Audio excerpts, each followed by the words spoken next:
Welcome back, guys, to BMW Restored. Had a crazy situation recently. I was on the M25 driving the Lexus.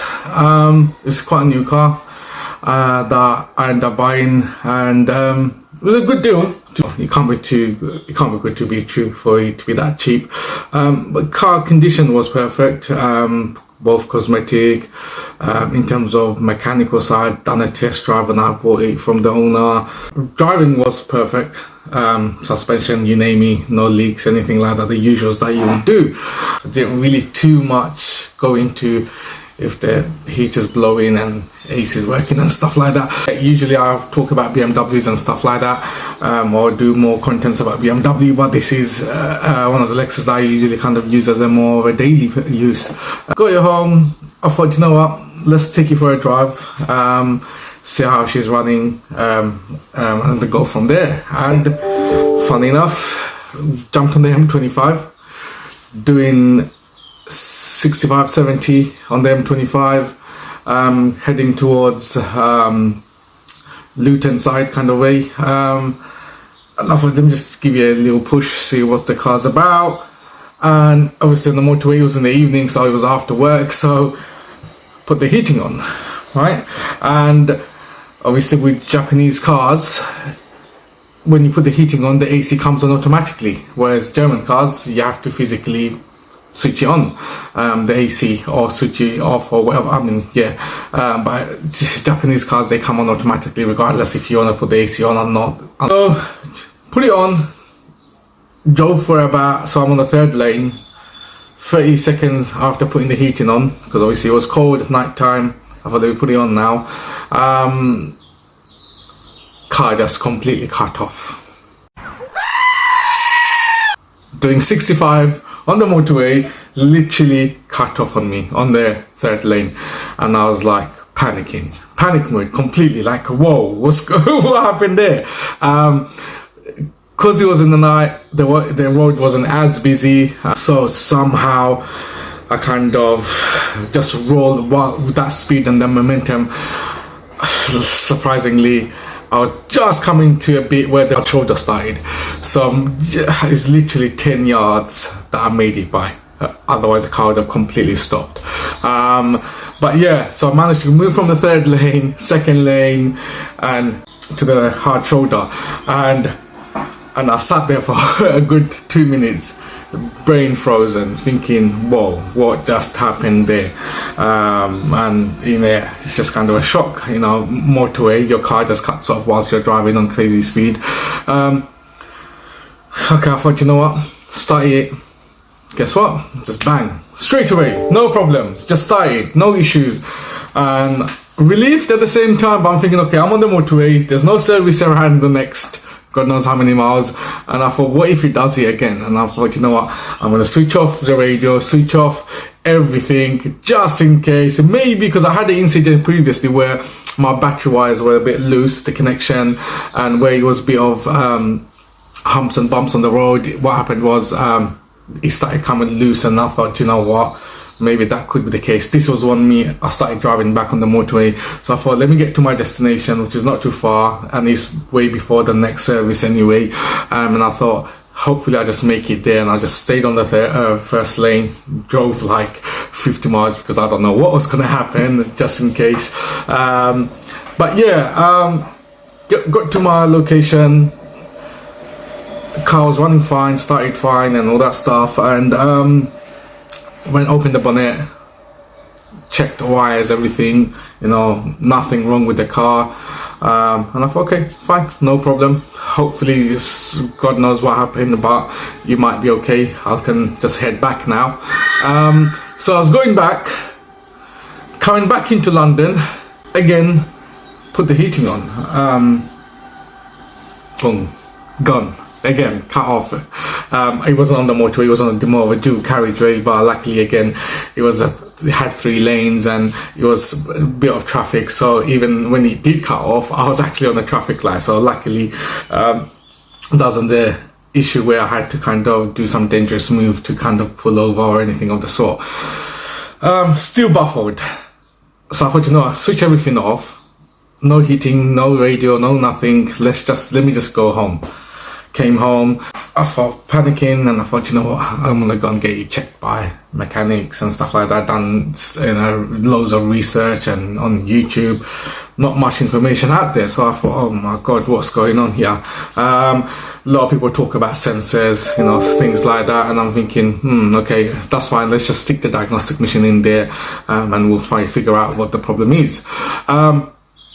Nothing, we couldn't find nothing. You know, a lot of people say it could be some math sensor issue. Some people say, I can't remember what it was, one of the sensors that could play up, and then it doesn't apparently pull up any codes on the diagnostic machine when you do put it up there. So I thought, you know what, let me just get this checked. So I took it to a good friend of mine. He looked it around, and he said, and he serviced it at the same time. He says, oh well, you know what, I'll just service it, considering you bought the car new. You know, we can't really tell exactly what the previous owner done it, so let's just service the car. Maybe it might do some justice with the new spark plugs and everything. Every time I buy a car, regardless of what the previous owner said, it's serviced, you know, it's got full service history, I don't care. I'm gonna keep the car for long term. I'll service it again, make sure they're serving the spark plugs, everything gets changed. So I said, yep, just do it. Just do everything, just do the full service, change the spark plugs, do the whole oil filter and everything like that. And yeah, we'll go from there. And he was right as well. He said, so you know what, with the Lexus, because how the engine is located inside the bay, you get 3 at the front spark plugs and 3 at the back of the engine, and to get to that 3 is really hard. So not a lot of people actually change the back 3, because you have to take off the air in the duct and, you know, intakes and everything, all that sort, to get even to that back bit. So they just kind of do shortcuts and just change the front 3. I don't know how that makes any difference or sense, but I guess every mechanic is different and just do shortcuts with what they can get away with. Yeah, so the bottom back 3 wasn't changed previously. So anyway, he showed me it was really bad. So I thought, you know, hoping that could have been the issue. Not even sure why, but I was just making my head think that was the issue, so hoping there's nothing more serious about it.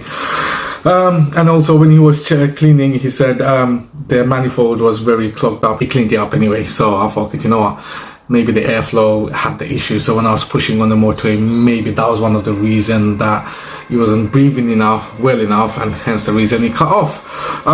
But yeah, he cleaned it, everything's fine. Got the make sure, and he also made sure the AMF sensors, everything was all sorted. And he said, look, so if any issues come back again, and we maybe just change the whole thing completely. I said, okay, fine. But yeah, drove it around, drove it for a good hour and a half, 2 hours. Again, jumped on the motorway, and I thought, you know, I'm gonna push it, make sure that it is clear, and I put loads of, like, you know, your fuel stuff in there, cleaners and stuff, to making sure there's nothing, no clogs on there, fuel filters and yeah, stuff like that, fuel pumps.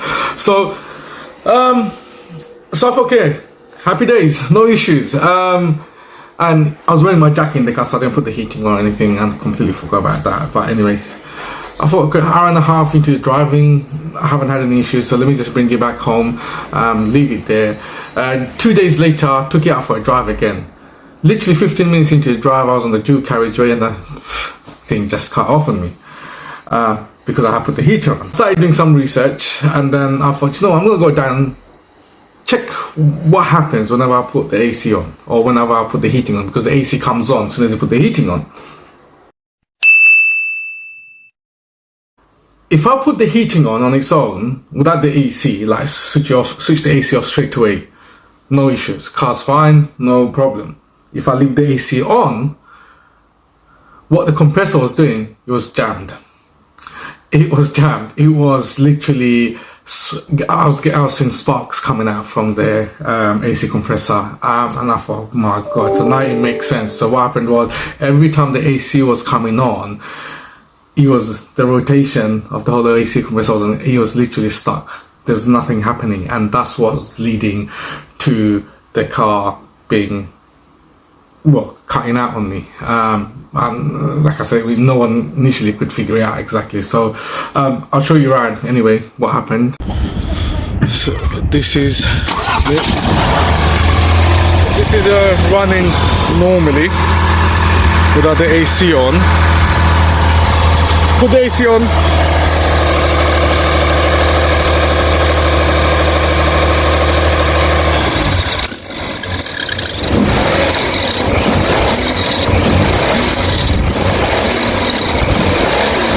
And this is the issue. It's clogged up. Well, it's not clogged up, but it's jammed. It doesn't move. And then that's what it does. Switch it off.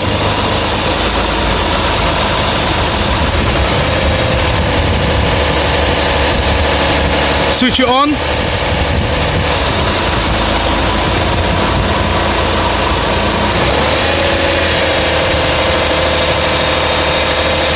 Off. So it's not doing nothing. So we'll get this changed and then see what we can do, how it works then. So yeah, hopefully that nightmare will be over. Keep you posted soon. So this is the new one.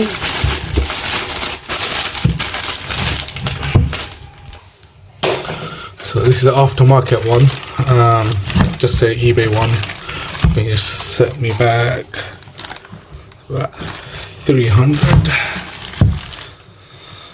Sorry, the fluid oil inside, so we'll change that over and see how it goes afterwards. Hopefully it should do the job.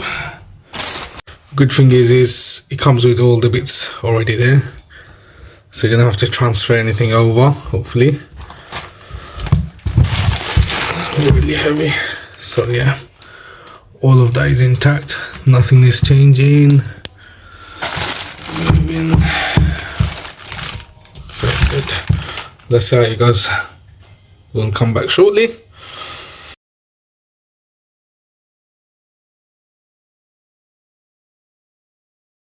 As you can see, we just installed the compressor. It's just in an awkward place to get the camera around it. Fingers crossed everything goes well. All installed, and let's see how it runs. Hello everyone. So just had the whole AC compressor changed with the new one that I was showing you before. Drove it around for about half an hour to an hour with the AC on, making sure that it doesn't cut off on me again. So I drove it around just to make sure that everything's okay. So fingers crossed, no more problems. Big massive relief. Well, it's very dangerous. Really, dangerous one that I had to go through, and the experience, it was some completely different level of experience to go through that. Not once but twice. Let me just go and quickly show you with the new part how it's running. So I'll just switch it over. Let me just pop the car on.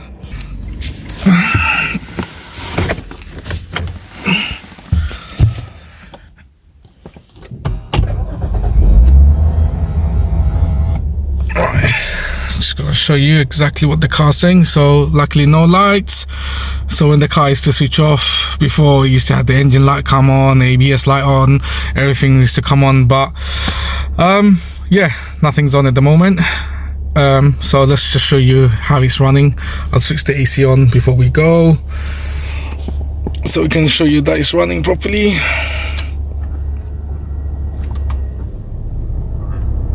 So see how the AC came on automatically.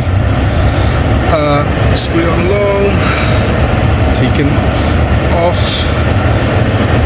Just leave it on for now. So it's running. Let's go to the front of the car. And if we now look at it, new AC compressor, moving, no issues, no sparks, and the belts are moving as it should be. So here's one for everyone. So now you've seen the scenario. So after putting installing the new AC compressor, had the AC on, heating on, drove around with the AC on, freezing myself, but I thought, you know what, let me just make sure, you know, I don't want to be on the motorway and does that to me again and it's not something else. So no issues. You know what, you could even be for other cars. Same scenario with other cars. So if you ever have that cut-off point, do switch on the engine, open your bonnet, hit the AC on, and see if your compressor is working.